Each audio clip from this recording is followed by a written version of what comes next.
If you're looking for a set of quality, non-adjustable dampers to replace the high mileage or blown out stockers on your 11 to 14 GT or V6, the Eibach Pro dampers would be an excellent choice. Now the Eibach kit that we have here will include 2 struts for the front along with 2 shocks for the rear. They are valved to play nicely with the Eibach Sport Lines or Pro Kit springs, but can be used with any aftermarket spring of your choosing. Your price point will be right around $400 and the install will get a soft 3 out of 3 wrenches according to the site here, but be sure to hang out towards the end of this video and we'll show you how to get them installed. So I would argue that Eibach is without a doubt one of the most well-known and trusted names in the suspension game and have built that reputation by producing some high quality parts to make your Mustang or even your minivan handle a little bit better. Now the Pro Damper shocks and struts make up 1/3 of Eibach's very popular Sport System Plus, in addition to the Pro System Plus complete suspension packages, which do consist of these dampers here, in addition to a set of springs and sway bars also from Eibach. And ultimately that is going to be the best way to drastically improve both the handling and all-around performance of your S197, as those 3 parts alone will play a major role in how your car rides and also handles. But now maybe you're in the process of just piecing together your own suspension setup, and maybe you've already grabbed a set of springs, or you're just looking to replace the high mileage factory components. The Eibach dampers again will be a great addition and will still be valuable even if you're just building your suspension one component at a time. But again, Eibach will tell you that these dampers are designed to work best when paired up with either the Sport Line or Pro Kit springs from Eibach, as the dampers are better suited to handle the lower ride height and firmer spring rate of those Eibach springs. Now what I will say is that the drop and spring rates are, for the most part, going to be very similar from spring to spring here on the site. So ultimately, I would feel very comfortable with pairing these things up with just about any aftermarket spring out there. But aside from these things being valved a little bit better to handle that lower ride height and firmer spring rate of those aftermarket springs, the Eibach dampers will also help keep that ride a little bit more controlled once installed, helping to reduce the body roll and contributing to a slightly firmer, sportier ride. Now, Eibach doesn't disclose a ton of specs here on their dampers, such as piston size and things like that, but they are of course non-adjustable, so keep that in mind, and they will back them with a 2-year warranty, just in the event that you run into any issues. But now let's get into that installation as promised. And again, the site did go full 3 out of 3 wrenches on the difficulty meter here, guys. Soft 3 at that, which I feel is being a bit firm, but either way, a couple of hours from start to finish. And to give you a better idea of how it's all gonna go down, here is a detailed walkthrough along with a tool breakdown.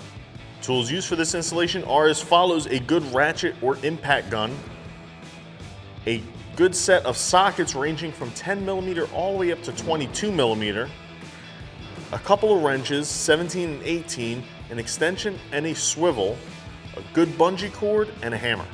All right, now we got to start out here in our trunk, disconnecting our shocks from our upper shock towers. Now they're connected inside the trunk, just behind the carpeting. So peel that back and you'll discover the upper shock bolts. Now they're going to be a 15mm wrench.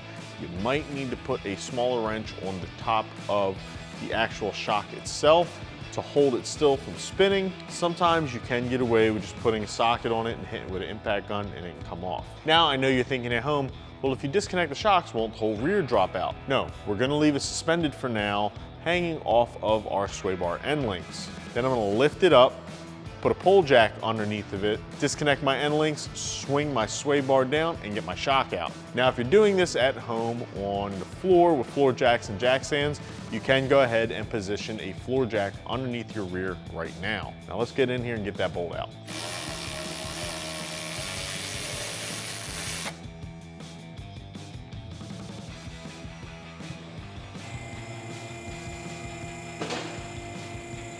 All right, now we got our car in the air and our rear differential supported on our pole jacks. We're gonna go ahead and get our sway bar end links disconnected. Now you're gonna use a 15mm socket, the same one you use to take off your upper shock bolt, and we're just gonna swing that down and out of the way. That'll give us the clearance to get to our lower one. Now make sure you catch your capture nut that comes off the back. It's got a tab on the end of it. That way you don't need to use a wrench on it. You can do this with one tool.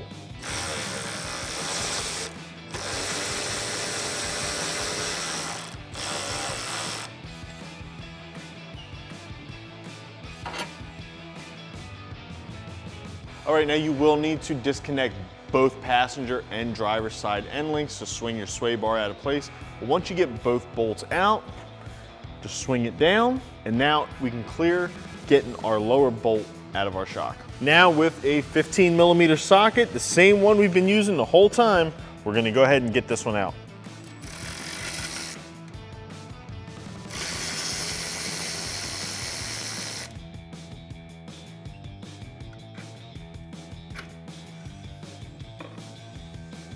Now that we have our shock out, we can go ahead and get our new one installed. Now to get our new shock installed, first we're gonna have to go ahead and get our large washer on top and our bushing. They just slide down right over the top of our shock.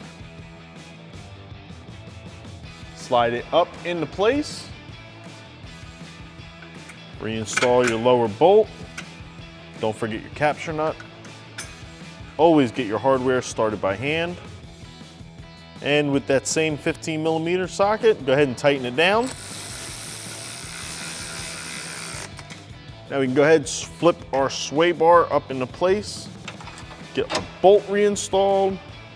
Also, once again, don't forget your capture nut on the back.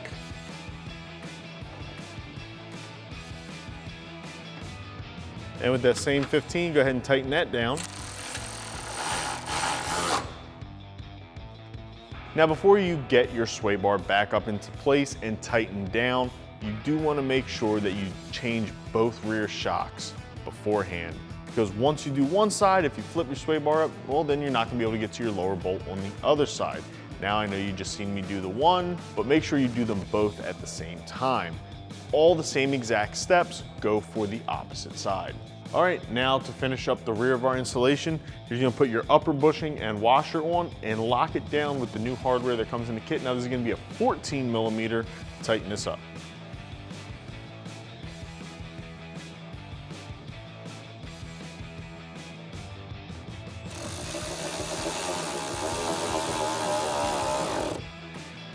All right, now that ties up everything in the rear, we're gonna go ahead and move to the front. All right, we're gonna begin the install of our new front strut by removing the original one.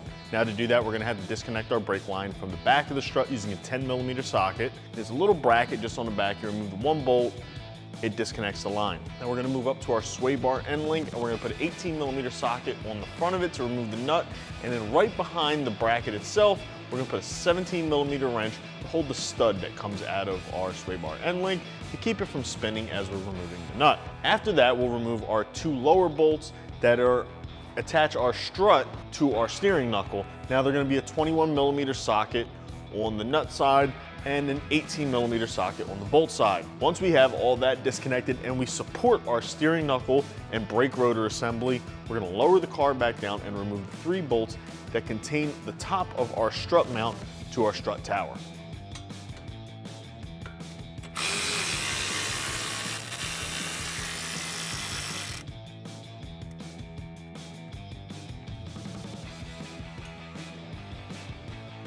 Now just 17mm wrench, put it on the back, 18mm socket on the front.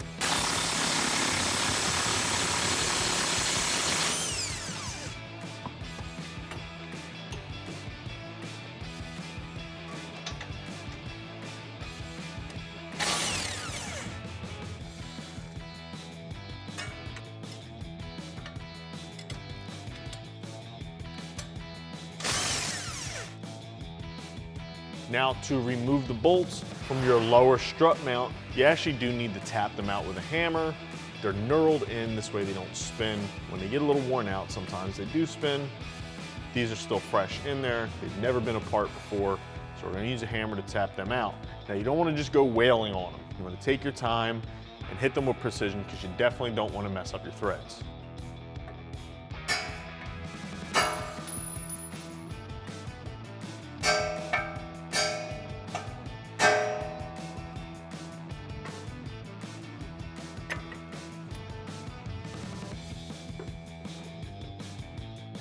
Now with a 13mm socket, we're going to remove the retaining bolts that hold the top of our strut to the top of our strut tower. Now you want to make sure you keep a good hold on your strut when removing these, because you don't want it to just drop out of the bottom. It could cause damage to maybe a brake line, or it could hit you in the foot and, well, that's not going to feel very good.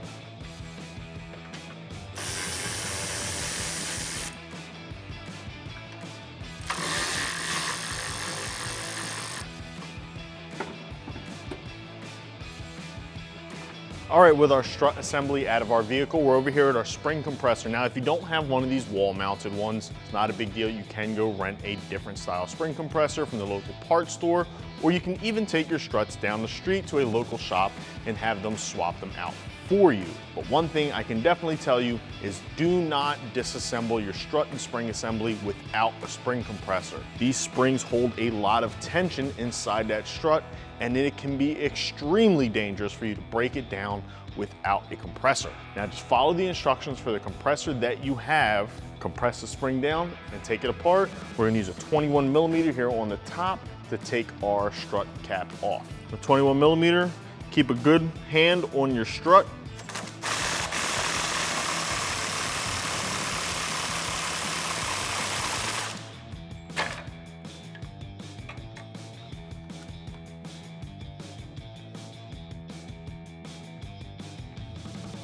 Now with our new strut assembly, we're gonna take our dust shield and our new bump stop and just slide them down over top.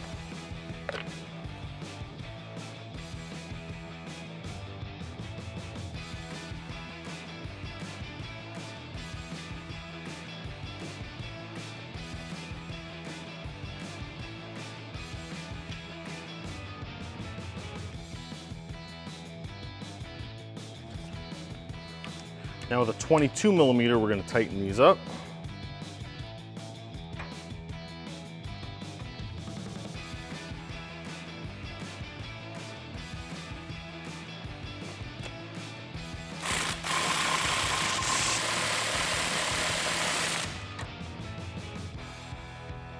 Now we're ready to go ahead and get this reinstalled in our car. All right, now to reinstall our strut is the exact opposite of our disassembly. So we're gonna slide this back up into our shock tower, tighten down those upper bolts, lift the vehicle back up, and then reassemble our steering components.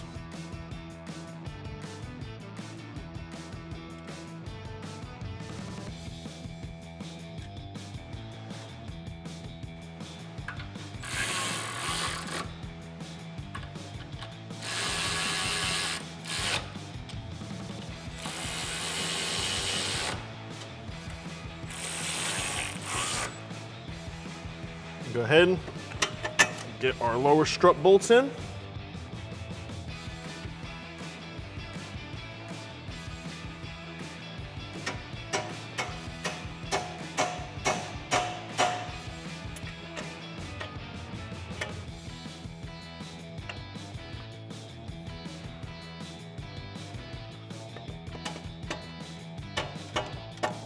Now when you tighten up the nuts on your lower mounts, they will pull the bolts all the way through and lock the knurls back into place.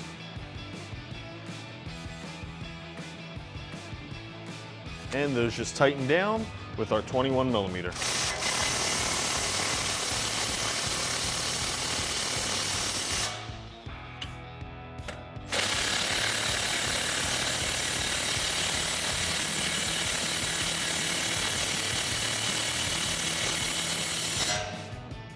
Next, we can go ahead and get our brake line bracket reinstalled with our 10 millimeter bolt and socket on our ratchet.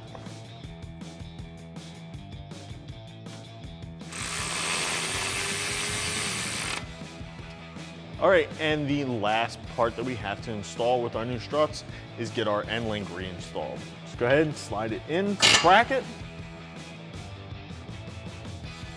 Get the nut on there, and we'll tighten that down with our 18 millimeter socket and our 17 millimeter wrench.